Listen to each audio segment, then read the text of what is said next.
around, or we can use some mics. One of these mics. It's a little bit more professional. Hold on.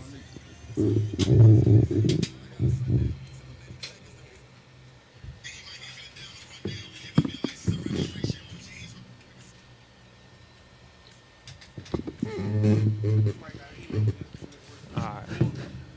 Philadelphia service announcement. We back. It's another Tuesday. We're gonna TakeOver have a Tuesday. exactly. I got my G-Bus sister. 15 passenger party bus. She back in the building. She was missing in action doing things that queens do. You know what I mean? But now she back. You know, I got my brother. His nickname is Run, but I'm gonna let y'all get the professional from him after I give y'all the little spill. You know. So first and foremost, we always want to let everybody know what the premise of the show is, why we do what we do, why we do what we do. And it's about a new Philly, a new narrative, love, support, and grace. I'm going to say that again. What we're trying to do is have a new Philly, a new narrative, love, support, and grace. We not a city of haters, y'all. Support, support, support. We not a city of haters. So check me out, Jarue Lawson on Instagram. People call me the assist. I got my brother TGO Mal. You always can check him out. Nick, she's on as Nicole Overby, right? There's no names or nothing that comes with it yet. Yeah, it is. It's just Nick, you know.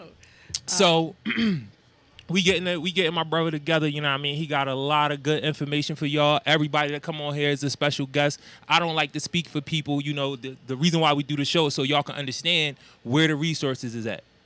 Where are the resources? And it's a lot of them out here. And it's our people with all different budgets. Some coming out their pockets, some getting money from the city, some have conglomerates of organizations that work together and they fundraise and everything together. We got churches, we got mosques. Like our people out here doing the work in our community, and the purpose of Philadelphia Service Announcement Tuesday Takeover, Glockaware Radio, every Tuesday, 5 p.m. to 6 p.m. is to let y'all know where the resources at, to let y'all know where the love at, and let y'all, it's a little entertainment in there, but it's mainly about support, grace, and love. I'm going to keep saying it until y'all get tired. That might become my name by the end of the summer. Grace, and love. Because that's something that I was shown when I came home. You know what I mean? And yes. I know that it works when we support each other. Yes.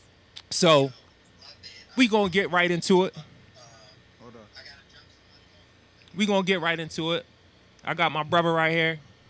I'm going to let y'all find out who he is, where y'all can see him at, what platforms he's on, what's his name. Because he he told me, like, people, and I know this too, but people act different when he starts saying he's a professor. Like, he goes into certain arenas and folks start to act different. So a lot of times he don't like people to know that he's a doctor, that he has a PhD. You know what I'm saying? Like, he don't, what? because they act funny. I've seen it. I've seen it with my own eyes. Not just with him, but with other brothers who have those. It's like you don't relate no more.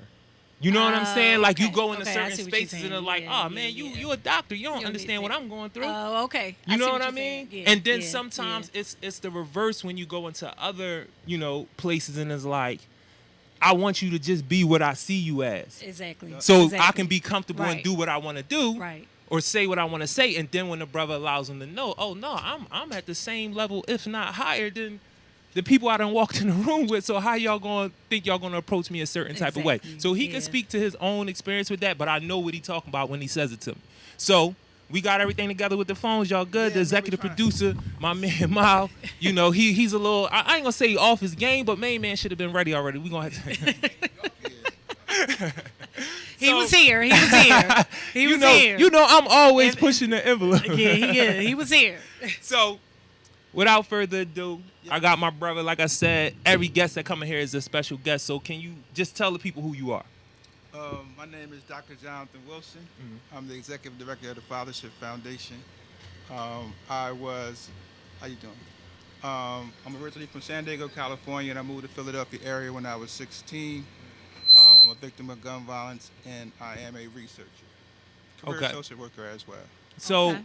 where can everybody find you at? What platforms can You they can find me in Southwest. No, I'm saying what Southwest Social is the media. platform, because I'm from Social Southwest media too. platform. You know what I mean? Right. But social media Right. platforms. It's going to be, first of all, our website, if you want to find out more about what I do every day, it's fathershipfoundation.org. You can go there to find out our programs and activities, our governance, and so on. Also, you can follow us at Fathership Foundation on IG.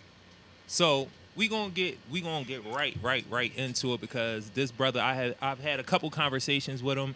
I'm definitely gonna be working with him this summer as much as Yeah. beyond the summer as much as I can. I'm gonna definitely bring my family into it, because I know my sister gonna have something to say. And once he start talking and saying what it is, I know my sister gonna be like, we could do that. Exactly. So the first thing I want you to put out there for the people is, what is your resource? What do you bring to the community? What is the community getting from you?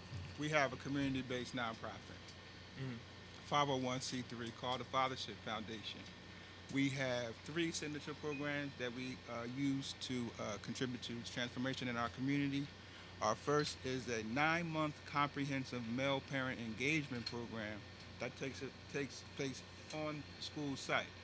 So this year we're looking forward to looking into being at Mitchell, Comedies, and also Longstrap. Okay. So you might say, well, Dr. Wilson, what do you do there? So we put fathers in the classroom. You might say, well, how do you do that? So the first thing we do is at the beginning of the year, because it's the whole school year, is we do a big bring your dad to school day, get all the dads and father figures in the room, uncles even. We get them in the room, and then we pitch the program. And the program includes each father coming in to see their child in the classroom during the school day 3 times a month. And each month we have a culminating event, which is I have pizza, I do a raffle, and we also have a child development workshop or academic fathership workshop.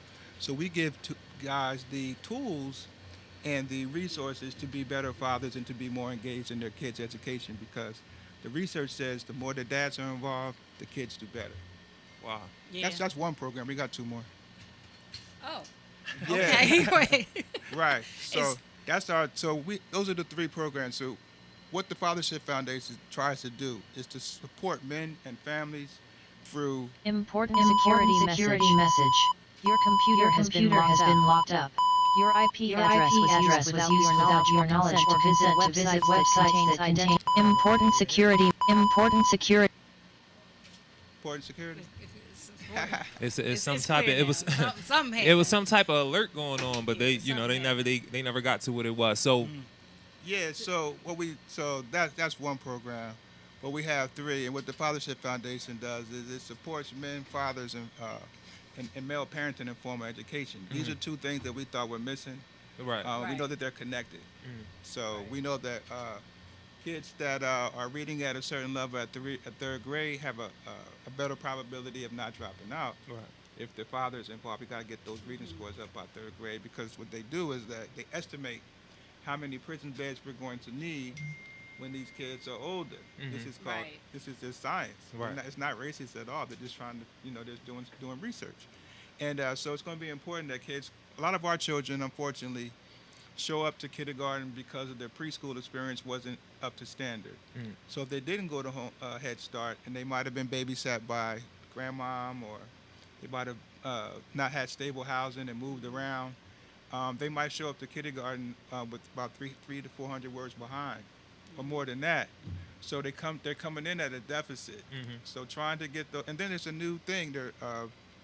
They are being exposed to a new social environment in school. So all they know is mom and dad and grandmom in the neighborhood. Now we're going into school to meet other people their age as well. Right. So what happens is that's a tough transition sometimes. So Right. dad really needs to be there at that time. And then we also need dad to be involved, making sure that the kids are up to par with their vocabulary, that if they are words behind, by being engaged with the school and trying to get them up to speed before 3rd grade. Right. So, what made you decide that fatherhood or fathership, as you have your organization named it, what made you think that was the point of entry? How did you come up with that? Well, it was crazy. So, as you know, I always had like one foot in the street, one foot in academia, until that didn't work out so well. So, like 2008, 2009, I had a court case, and I was in after I was at the creek, and got into some nonsense and went to the hole, and I was there for about a couple weeks, right? and I really got close to God at that time, in solitary confinement. And I already had a college degree, so it was just like, dude, like, what are you doing? Like, this is the worst you could be doing. Like, Right. you know better. You know what I'm saying? So I started thinking about things like that.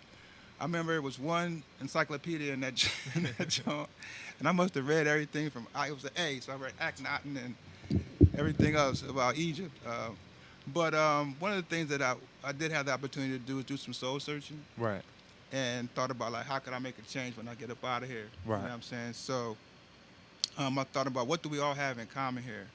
And I didn't have to really look any further than my own community and my own family to say that the fathers weren't doing what they should be doing, but there was no word for it. I said, well, 100% of us have fathers.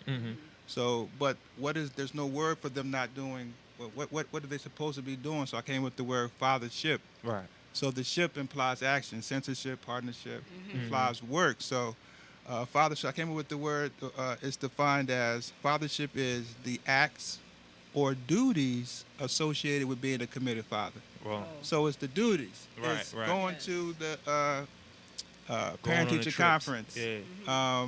doing the homework, tucking them in, going to work, Right. cashing your check, visiting them. These are the acts or the duties associated with it. So I said when I get out, I'm gonna start. There's no social services organization. Just like there's programs, but there's no like agency that I know of that just focused on men. Right. Right. So that was my initial idea. Right. But 4 weeks later, start hustling again. Never did it. So I got shot in 2011. Wow. So somebody tried to rob my salon out in Delaware, and I wasn't giving up nothing. So we started fighting. He started shooting, and I got hit in the chest, lodged in my back, and then I fell on the ground. And at that time, it wasn't like you see in the movies or none of that. This was like the fourth time I had been shot, and it was just bad on a Sunday morning. It wasn't no shootout. It was a freak situation where somebody tried to rob me, and I laid on the ground and told God I wasn't done. And then I started just naming everybody that I loved, and then I passed out. Wow. So when I came back to, I was more focused to do the Fathership Foundation. So I went back, opened up the shop for a year. The community really loved me. They came out. I'm in a wheelchair now. I couldn't do nothing. They did everything for me. Really showed me a lot of love. But since I got shot in there, I needed to, the after daycare money and the Saturday money, and people just wasn't bringing their kids no more. I had Right, right. the hood guys. They Yeah. don't slide, but it was just a different change. It was Yeah. change the situation. So it was at that point that I started. I said, you know what? Passion isn't enough. I knew that because I was already doing community work. I said I need to get a little bit more theory. So I went back to get my master's, and then I just kept going and got the doctorate. No doubt. Wow. got for me, sis? Listen, I appreciate what it is that you're doing, because one of the things that I have found that when our kids leave the home, it's not a lot of male influence in the school. They're the teachers, they're all women. Bringing Yeah. the fathers into the classroom, having that, showing the kids that there is that open line of communication from home to school, I think is very, very important. I know personally, my son, he struggled. Yeah. And a lot of teachers out here, they just don't have the ability or the skills to teach our black children. Well, one of the issues with that, I've been doing it since 2013. I piloted the program in a daycare first, and then I got some funding the next year for the school district, the Christina School District in Wilmington, Delaware, which is a really tough school district. I was at Elbert Palmer Elementary, and that was a tough stop. Right. But they had been trying to employ the Jeffrey Kennedy model, the guy from Harlem. Right. And they kind of were hitting and missing, and it kind of touches on what you're saying, because I think what you were touching on was that there wasn't you need a certain level of cultural competence. Exactly. So look, on some real stuff, I done got kicked out of every school too, including college. So it's not too much a little kid gonna be able to do, and it's not too many excuses a father can give me. Right. Because I got my own young, but I already know what's going on. So it was just an excellent thing, and I think it speaks to just like Jarue, like and other gentlemen in our community. We have extra skill set from coming up in our community that allows us to be able to go in places and spaces and do Right. and innovate when other people can't. Right. But it's not to say that people that are operating at the 20,000 feet don't need to be there too, because I learned that from doing internships and stuff. Right. So it takes all of us, the boots on the ground, Exactly. the people in the middle, Exactly. the moms and the dads. But when you get them dads in the classroom, they listen. This is my opinion. This is subjective. This is not objective. Women are emotional, right? Yes. And a lot of times, for whatever reason, they're the one that's mostly involved with the school. A lot of times they have custody the most. 'Cause you're gonna have more single moms than single dads, of course, Right. just statistically. So that in itself is a systemic issue. So you got either the mom or the grandmom. This stuff I hate. Coming in there trying to cuss the teacher out, Right. trying to beat up the principal, and the boy is bad. You see what I'm saying? That's the issue. I used to be bad. You see what I'm Yes, saying? yes. So it's a lot of that going on, but I can't. I understand the luck because my mom did that to me. Let me get away with murder. So I kind of understand that, but I say, listen, this is our thing. Let Dad come in and supervise this. And Dad, dig this, dog. Like, you can't just be here for the trip money and the school clothes. We need you to come in here and shut this down. So Right. let me tell you about our outcomes, which is the most important things that funders want to hear about. So we average about 100 school visits a year because what we did was every time the dad comes 3 times, he gets a free trip to Chuck E. Cheese with his kid or the trampoline park. Okay. So you'll see a lot of the dads starting to come around the birthdays and holidays Right. and things like that. And a lot of dads don't live with the children as well. So what we do as an agency is we call those fathers, hey, what's going on, man? You coming in this week? Nah, man, I got to work. I'm a trucker. I'll be, I'll be in town. When I get back, I'm going to come in. How's he doing? He's doing good. I need you to come in, da-da-da. So when they do that, they come in those 3 times. What we saw was that the suspensions went down, the behaviors went down, reading went up, proficiency scale scores, and math went up. Yeah, so we want to replicate this program in Philadelphia, and that's what I'm going to be doing this coming up school year. COVID got us kind of slowed up. Yeah. Right. Yeah, so that's the second program. Our third butt kicker is our program that we dealing with men that's been away for over 5 years. Because the research says you can't provide services to ex-offenders if you low risk and high risk. The low risk turn into high risk just from being in the same program with them. Right. So we got a kick butt program. We looked at some data from 2010 in Louisiana. Now Louisiana, they incarcerate more than anyone else in the United States. But they have a lower recidivism rate. So those guys that they don't come back as fast or at the same rate. So I want to find out what are they doing there that we're not doing on the East Coast Right. or in the North. So we found out was that they had a really kick butt pre-release program. So they tackled a lot of the issues and obstacles that gentlemen have they could be small but prevent them from success when they're trying to get reacclimated into society. So you have a situation where you might not have your medication. You might not have a doctor. You might not have insurance, housing, a phone, mental health evaluations, things like that. Housing, how's that going to, job, employment. Right. So you address those things well before the person is released. Right. And they had, I think it was 150-hour program, something like that. You know me, I remixed it to a 49-hour pre-release program. And so what we did, I took out all the silly words like offender and all that stuff because I got the cultural competence to know what our people need. So I Right. took out all the nonsense, ate the meat, spat out the bones. And what we do is we do an understanding labor introduction. Before we do any program, people got to understand what labor is. Right. I say, what is labor? So I got a lot of young guys that I deal with, and they come in, I say, well, what you want to do? Just came home, they got the glow, everything, they're ready to go. What you want to do? I'll do anything, man. I'm just willing, man. I clean bathrooms. I do it. Bro, you 21, you have a choice. You're 19, Exactly. you have a Right, choice. So right. what's what we going to do? We're going to cut this intake short right here. You're going to go home. You're going to talk to your mom, your sister, your girl, your guy, whoever you want to talk to.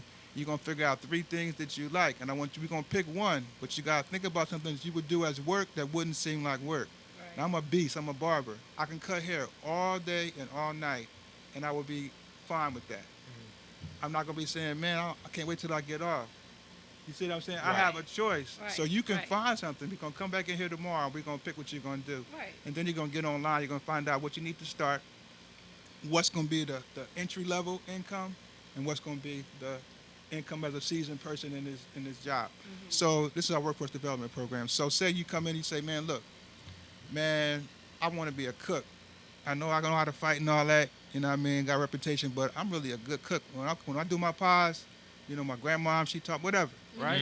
Right. So I said, well, listen, that's what you want to do? That's what I want to do. So you're going to get on the computer. How much do they make coming in? Well, they starting at this. I got to finish this ABC Culinary Arts School. They're going to start me at this. And then I could be a chef making 80. Okay, cool. So what we do with that person is we get him we finish the program. Now that he got this career, now we're going into the program. The program is employment preparation, employment acquisition, employment sustainability, and then we got a real robust case management part, robust part, right? Okay. To track the people and to support them after they're done with the program. We don't just cut you loose.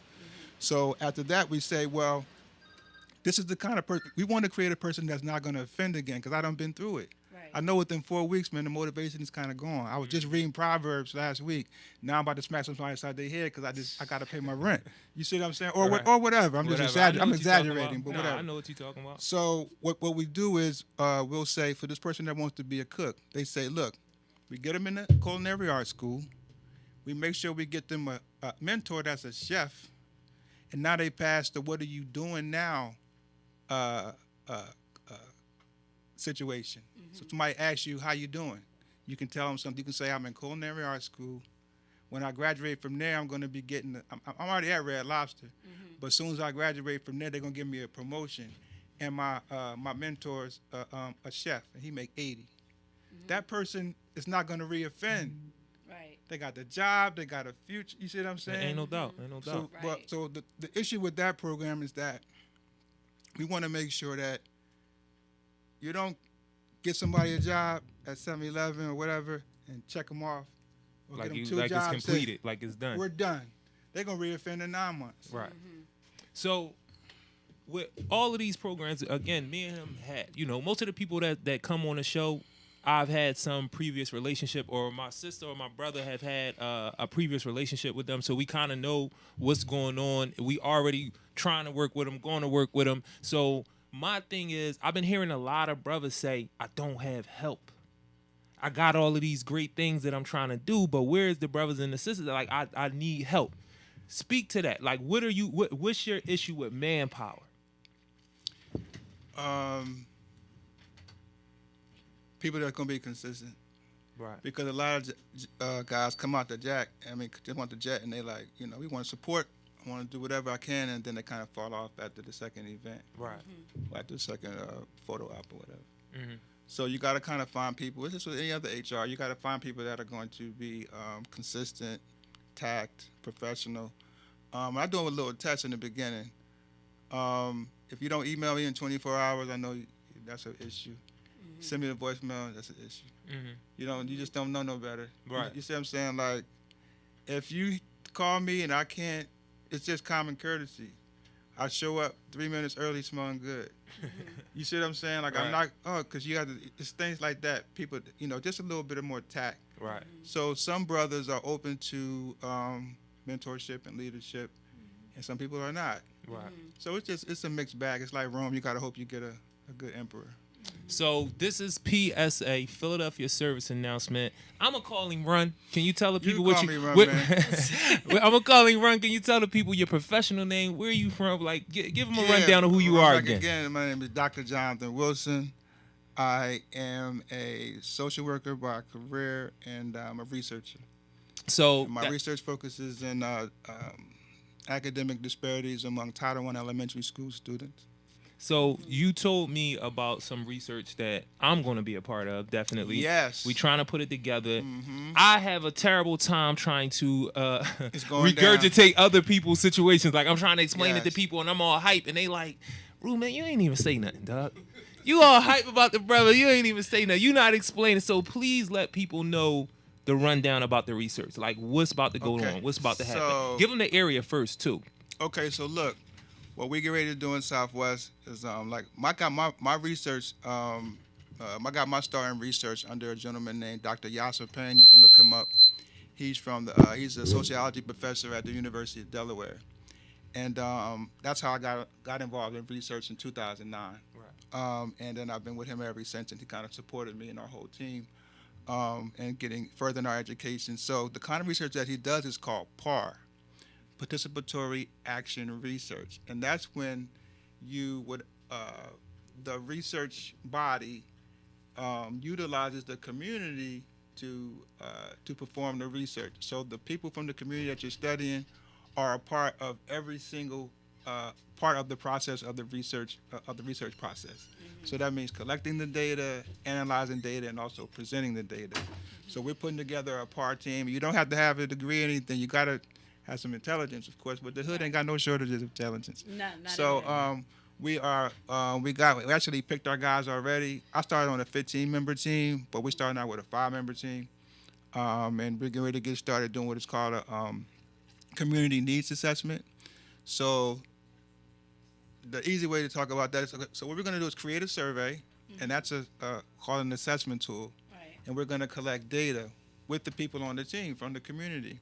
We're going to collect data about age, descriptive statistics about age, gender, and all that kind of stuff, but also you own a home, experience with violence, education level, have you ever been incarcerated, have you ever experienced violence, how many times, do you need help with your utilities, are you a homeowner, are you renting, what's your education level, do you want to get a GED, all these things in our neighborhood, not even the 10-block radius, it's a lot of people. But we're going to use the social capital that we have in the community because we know everybody. We know your grandma. You see what I'm saying? So we're able to get that data, and it's not, white folks coming in our community studying us. We're studying ourselves, getting the results, and then not only are we going to do the research, we're also going to develop programs to address whatever we find specific to that area, which is going to be yes. So you say you're starting with a 15. No, I got started with a 15. I was on the team. Okay. Before I got my doctors. I'm just doing the same thing. I'm just reaching back and doing the same thing with me. That happened with me. Okay. So I'm just doing it in Philadelphia instead of Wilmington, Delaware. Okay. So I'm not starting out with a 15-member team. I don't got that kind of money, but I'm starting out with a 5-member team. Okay. And basically what they're going to do is just kind of canvas the neighborhood. That's part of it. We're going to collect the data. We're going to analyze the data. Then we're going to present the data. And is it any particular population in mind? Are you looking to men, young men, women, grandmoms? No, we're doing what age group are you kind of targeting? It's a community assessment, so it's everybody. Everybody. So probably the youngest people that we on the survey. That's a good question. Would probably be probably 18 above. 18 and over. 18 above. Okay. Yeah. Okay. So adults, not children. Right. Okay. All right. You going knocking on doors? Yeah. So we gonna just plug into the hood, man. It might be a dice game. I might just be giving out surveys at a dice game. Like it's like I can go into these areas that white folks can't go into. So I'm going into them. Right. So I wanna say, like, how do you know that you getting genuine? Like, is it like a feel for it? Like, I believe I can go in somebody's house and ask them something and get genuine answers. But how do you know you getting genuine answers? Like, so, I know the answer. First of all, I want to know we gotta have a motivation for people. Not gonna spend their time doing it, right? If they don't have buy-in, and we do have that social capital. So some people are gonna say, no, I don't want to do it. Right. So just to give you a little background, we were concentrated in 2 zip codes. We're just doing a segment of a zip code in my hood, but we were concentrated in 2 zip codes in Wilmington, and we did over 500 surveys. Yeah, so it can happen. Yeah, yeah. It can. Yeah, no. Now the other question that I have is there a certain way to ask the questions, or is it certain questions that you've done it? You said you started off with a 15 minute. Is it certain things that it's an understanding that this question will get these responses, but don't ask this question because you're probably not going to get anything from it. So we have to build the tool. That's part of it first. So what'll happen is I'm just gonna run you through it. So what'll happen is we'll do a formal training of the team, and we're gonna be going over master's level research methods. Right. So you'll be learning the ABCs of basic research, independent variables, dependent variables. You'll be knowing all that stuff that the people in graduate school learn. Right. You can do it. The people are handpicked. Right. So we're going to do that first. Then you'll have more information on how we're going to proceed. Mm-hmm. So what'll happen is that then we're going to build the survey. We're going to tailor it to our hood because we know everybody, right? Exactly. We know what we need, the questions that we need answered, and we also know we're going to also identify a research model.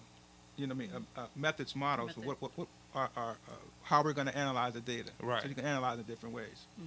So we'll figure out how we're going to do that. So you'll be our team will be a part, from the community will be a part of every single part of the research process.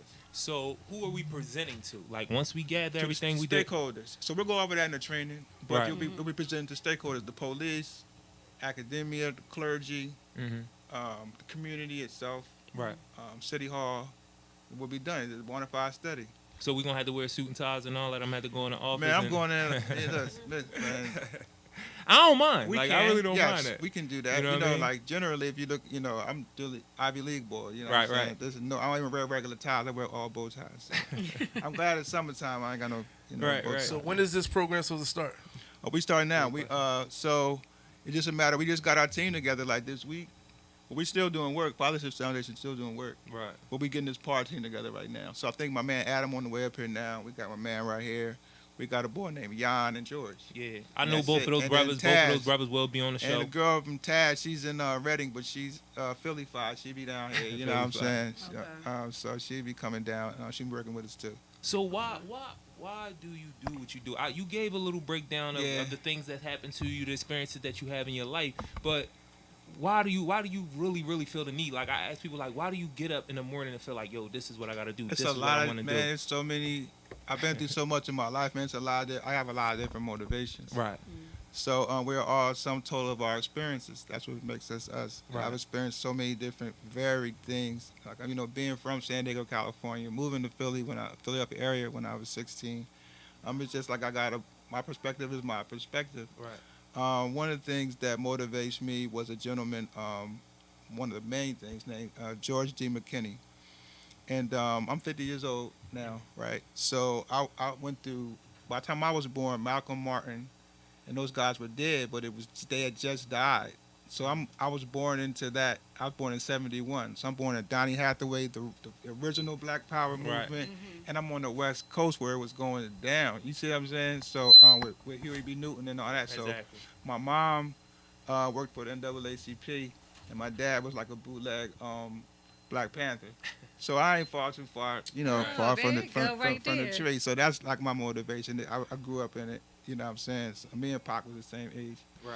But so if that gives you a little bit more context. No, ain't no. You know what I'm definitely, saying? definitely. So but sometimes it's like a hit and a miss, and you always want to do something for your people. You always want to make a legacy. So I know, and I'm a beast with Black history. So I know about so many people that did so many great things. It's like, Right. you're not doing enough, Negro. Like, you know what I'm saying? They were doing this in 1920. Like, what are you doing? They had it worse. Right. You No, know what I'm it's saying? So- a beautiful thing that when you say that, like, yo, I know Black history, and it's like, yo, you're not doing enough. And I always talk about identity. Like, I always talk about identity and how that changed me. Like, understanding all of these things that our people had done under crazy circumstances. Craziness. Like one of the Jones that I like to point to, and there's a lot of them, but one of them that I like to point to is, if anybody ever been in the South, and been in some of the places where there are no street lights. So I don't know if any, like a lot of y'all might be city folks. Y'all ain't been down there. I used to go down South Carolina, Allendale, South Carolina, a population of 5,000 people from the time I was like 8 to 16. So I know what it looks like at night where there's no lights and you outside and you seeing different animals. You just see their eyes. And my cousins and them, it's normal to them. Like, I'm like, yo, dog. Like, you know what I mean? In the city, I'm hard as shit. Like, this how I move. But you down there, I'm talking about pitch black. Like, pitch black. We walking through, I'm feeling trees that I can't see. He know the path, though. So when I got older, I start reading about slavery and our folks running from slavery and all that. And I'm like, yo, imagine running through the swamp, 2 o'clock in the morning. You can't see nothing but animals' eyes. Nothing. And you make it. And then you go back and get some more people and run through that swamp again. Yo, listen, we doing And you make it. You know what I'm saying? Like, that's crazy. That's crazy you brought that up because we're doing I'm doing a remake of Underground Railroad right now. So the Yeah. audio book, yeah, it's gonna be all child actors, actually That's acting dope. acting out the stories. Oh wow. Yep. So I used to work at the for the Delaware Historical Society and Okay. the Delaware History Museum, and I was a tour guide for the Mitchell Center, Mm-hmm. which is the central repository for all things of African American history, culture, and all that kind of stuff. Right. I'm in one place in the museum, so I gave that tour, that of the exhibit called exhibit called Path to Freedom, Journey to Freedom is Mhm. what it was called. So I had to go over the Underground Railroad like over and over and over. So one of the important things to remember about that is that Philadelphia was so central, bro. Yeah. So between Upper Maryland, Wilmington, Delaware, which is called Freedom Land or Freedom Town, Right. and Philadelphia, Chester County, that was the mission. So I definitely want to just tell everybody we're gonna be doing that. That's coming out soon. And your man William Still was just a beast. Did you see the Harriet movie? Mhm. Harriet. It's such a great movie. It got so much pushback, but it was an awesome movie, man. Harriet Tubman was a beast. You know how many people she actually freed? No, let us know. Because Yeah, my number is guess, like guess. my number that I always is around like Yeah. 120, 119, Yeah, come something on, like that. come on. Anybody want to guess? I'm gonna say 120. I'm gonna say 120. Nah, it was 2,700. But the only a lot of people escaping. But the only reason Right. you know about those is because they didn't lose anybody. Right. So between Harriet Tubman, the principal people were Harriet Tubman, William Still, Mhm. and Thomas Garrett out of Wilmington. Right. Now Thomas Garrett was a Quaker. So Harriet would bring them to him, Mm-hmm. and then he would get them. As soon as you got here and got over to Chester County, you was free. And then you go to Fifth and Arch to get with William Still, and then he would send you to New York, or either to South Street if you're gonna stay here in Philly, Right. to Monuments, or he would send you to Canada. if You wanted said to South go- Street? Yeah, that was the black area back Yo, then. that's what I was about to. Since you said South Street, I learned like a couple years ago, like that was our Harlem. Like that was our. This is Yeah. where we. If you wanted to see or be seen But it in changed Philadelphia, too. But it changed too. So it was that. I believe. And don't call me. I think it was that area, Monuments, right? Then it was down there at Rittenhouse. That was the black part, right. and they cleared that out and put all that down there. And I believe I gotta look it up, but I believe that's where W.B. Du Bois did a lot of his sampling for the Philadelphia Negro. Wow. Down at like 19th, like Fitzwater and all that. Yeah, down like Rittenhouse and all that. But I gotta look that up for you. So again, PSA, Philadelphia Service Announcement, TakeOver Tuesday, every Tuesday from 5 to 6, Glockaware Radio, streaming live.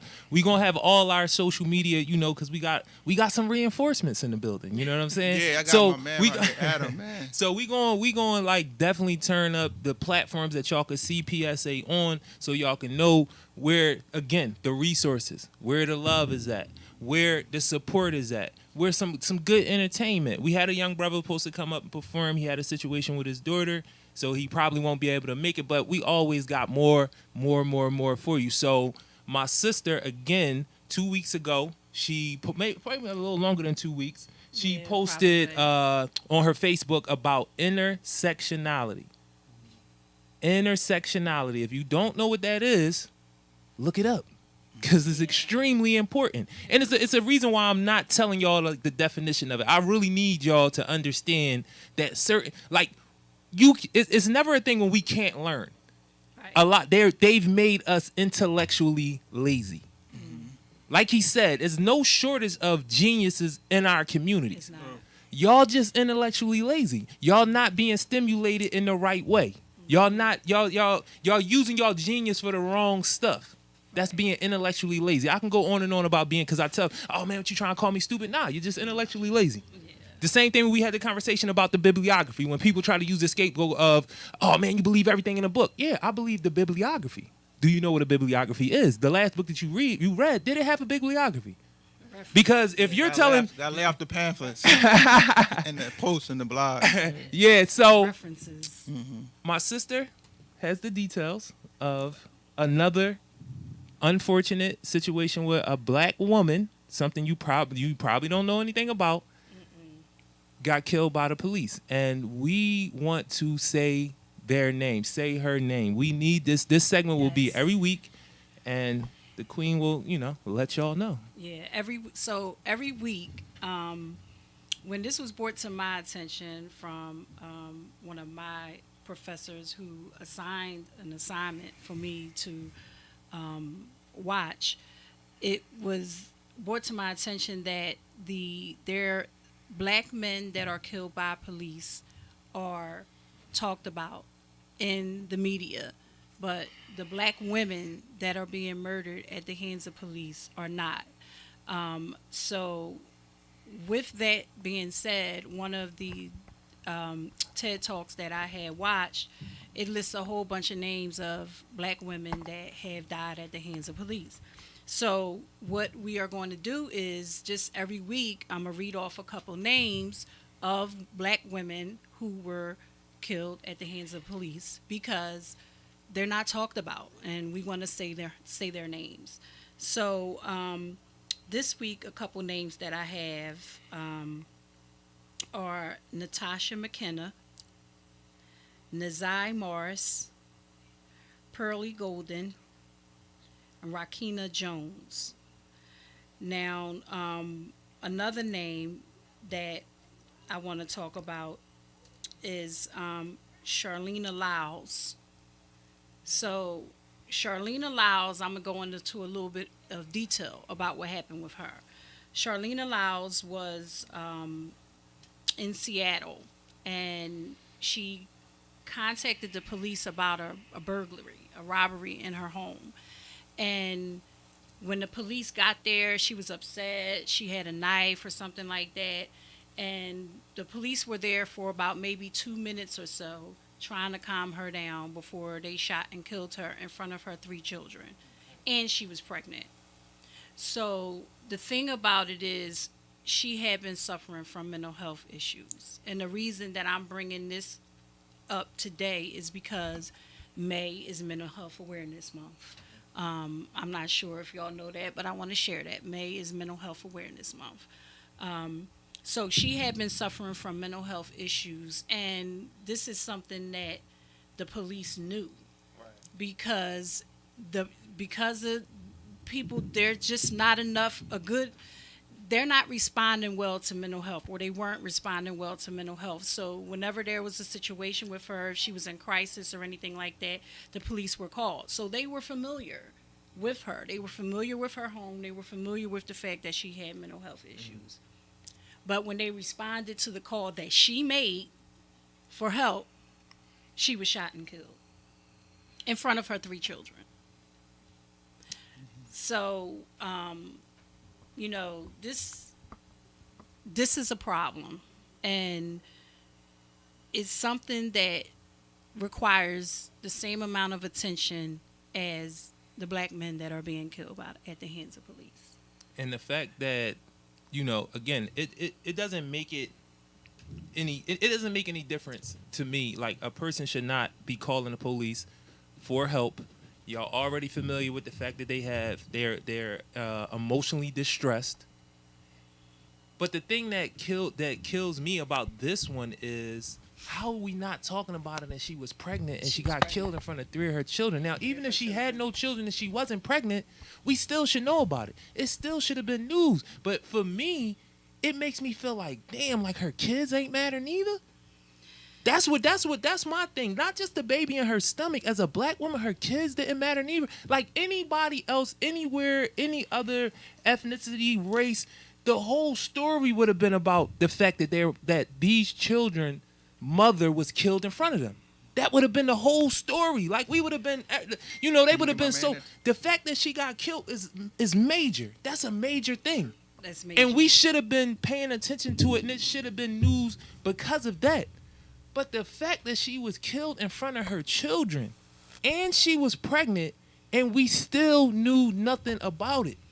And I want to also point out that this was days after the cop that murdered, Philando Castile, was acquitted. So this was days after he was acquitted. Wow. That this shooting happened and we didn't hear anything And about it. and again, No mention of nobody it. said her. Nobody said her name. I mean, there's articles and stuff like that Mm-hmm. locally in Seattle where it happened at, and you know, of course, her family and everything from the information that I read, you know, they're fighting and they're filing civil Right. suits and stuff like that, but it's just not made national attention the way that the police are killing our black men. Right. And it's not to you know, Yeah, we're not not doing- up against This not the black struggle man. Olympics. This is not This We is are not having the struggle Olympics. it We don't all do that here. It all requires the same amount Exactly. of attention. Exactly. Period. Yeah. Now, I definitely want to hear what your opinion on this is. Yes. Definitely, but I have to have. Did you want the young brother to come up? Did he Yeah, have some? at the Did right he time, have I'm something pretty to offer? Yes, he's on the research team. Oh, Yeah. bet. So come on up, brother. Sit down. You You know what I'm got to saying? get suited up first. You know. But give us a little bit Yeah, of so insight one- on what so- you. so I wanted to what's respond to being that. said. Yeah, that's. I think he spoke to intersectionality as far as female gender, and what that generally is the social aspects of gender identity or political identity that speak to a different sort of either privilege or discrimination. So when you're thinking about that intersectionality with police violence, and then not her gender and being a mother, what that says is that there's an issue with structural or cultural violence where that's not exposed just like any of the other killings. Right. So for another example that could be of, and I'll break down the violence in a couple of seconds, but another example that could be when a African-American college female goes missing. It's not a national story like when Amy Holloway with blue eyes and blonde hair or something like that. So it's the same kind of thing. Exactly. And what it speaks to is a theorist named Johann Galtung, and how he approaches violence. So violence would be broken down into three aspects. One is going to be structural, that is informal or formal institutions like, say, laws. That's formal, right? Right. Discrimination that way. Yes. And then informal, where you don't have the good hospitals in your community, Right. but it's still structural. Now, then you have cultural violence, right? And those are the prevailing or prominent norms and beliefs that make you think that structural violence doesn't even exist. It like makes it carbon monoxide. Like Right. you're saying, like so nobody's saying anything that the woman is not, but that comes from cultural violence, right? And then you have the direct violence, what we see on the news every night. So that's the way, in those three layers, that's the way we look at through the premise. I mean, through the lens of Galtung, how we look Right. at that. Right. So it's important. So when I see certain kinds of racism, I know it's cultural violence. Right. When somebody's saying there's no such thing as structural racism or systemic racism, that's cultural violence. That's trying to tell you that it's not, it doesn't exist. But Right. that's a talking point, Republican talking point that allows it to happen. So that's why I shut that completely. That is false. Right. No, that is not true. There is. Let me give you the evidence. 1, 2, 3, ABC. Right. So you want to shut that down because it creates a situation like this, where the cultural violence perpetuates the structural violence by acting like it doesn't exist. You see what I'm saying? Yeah. And I just want to point out really quickly that it's not, when we're speaking in terms of intersectionality, it's not just police violence or violence. Right. There's intersectionality and discrimination in the workplace, where there's an Female employer, worker. a female. There's an employer who Disabled hires, worker, whoever, yeah. like they hire black men and they hire women, but this They they hire don't more hire than- black women. That's right. So You know what I mean? So that's another example of intersectionality. It just means like two crossroads where your Where your race, identity your matters. identity, and it exasperates the amount of injustice. Yes. That's what it does.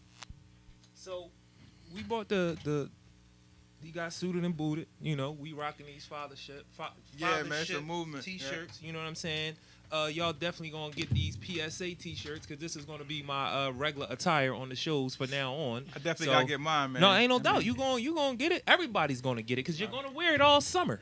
So I'm gonna let y'all know polo is over this summer. You're wearing PSA T-shirts, and I might get the collar with the button-up Jones too. My man right here, I wear low stuff too, but my man right here, he's the one that's gonna be wearing it the most. Right. He's gonna be wearing it the most. Polo guy, not the polo guy. Listen, let me tell you something. He's going to get a polo shirt and put PSA Well, that's cool on too. it. That works too. But listen, y'all. Again, before I talk to this brother, because he's important to what's going on up here, you know. So again, we want y'all to see it. PSA, Philadelphia Service Announcement. TakeOver Tuesdays.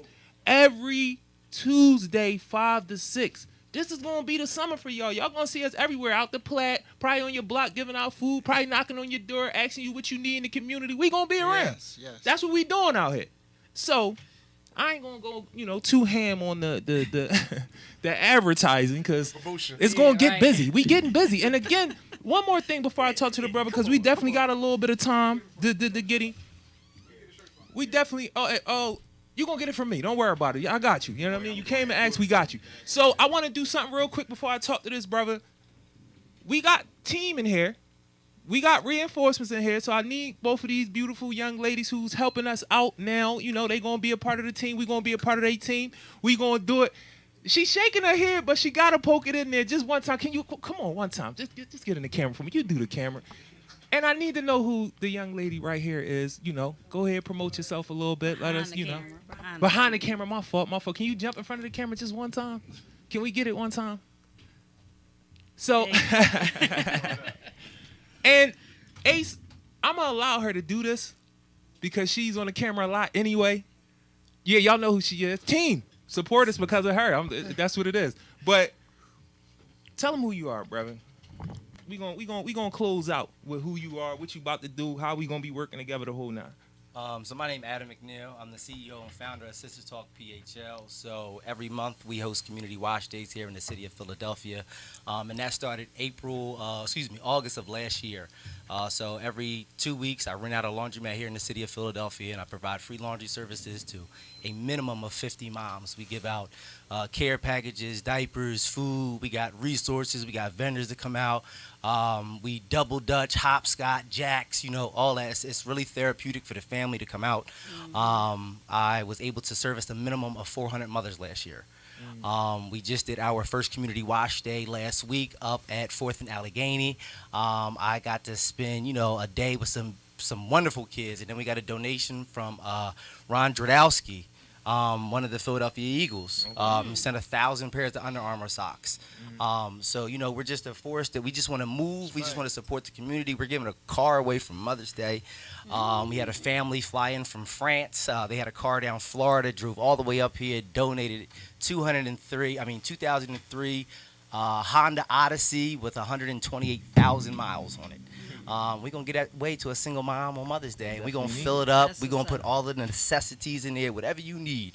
We're going to make sure we pack that van out. We got a lot of dope initiatives coming. We trying to put together our pledge program for the city where we get 1,000 invested residents to donate $20 a month as a pledge to see actual change in the community. That's $240,000 that the black community puts back into the black community.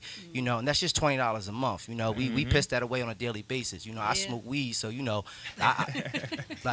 let's be real. So if all the weed heads wanted to put their blunt down for the day, and support the community, you could put $20,000 in the community in 1 month.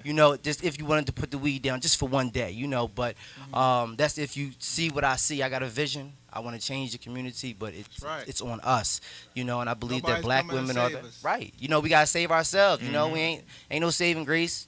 So we are our own saving grace, and us we trust. I feel like not sneaky or shady. You know what I'm saying? But the brother gonna have this brother sitting in the tuck, right? But it's cool because he's coming back. He's coming back by himself. to tell us how this went down. But the brother, like, he had the brother in the tuck, man. And then, he jump out 10 minutes left on the show and he getting busy. Yo, and it's but like, he supposed to meet me here, to tell the truth. Oh, all right. So we actually had a pop-up shop up there on Germantown, doing the work. Airmat. He was doing the You work. know, we giving out free food. So what we doing? I had youth town halls last year. So I would rent a U-Haul truck. I would get one of them grills. We would be out here on the grills. We would be giving out diapers. We would be engaging the youth. We have them out there painting. We, just have them out there just, talking to them, because at the end of the day, like, you could trap all day, but ain't nobody come and say, yo, bro, I appreciate you today. Or you want some food on me. I know you got a whole bunch of money in your pocket, but, you want some food on me. Come holler at me for a second. You know what? Listen, can you pass that young lady something? Can you do something for me real quick while you standing over here?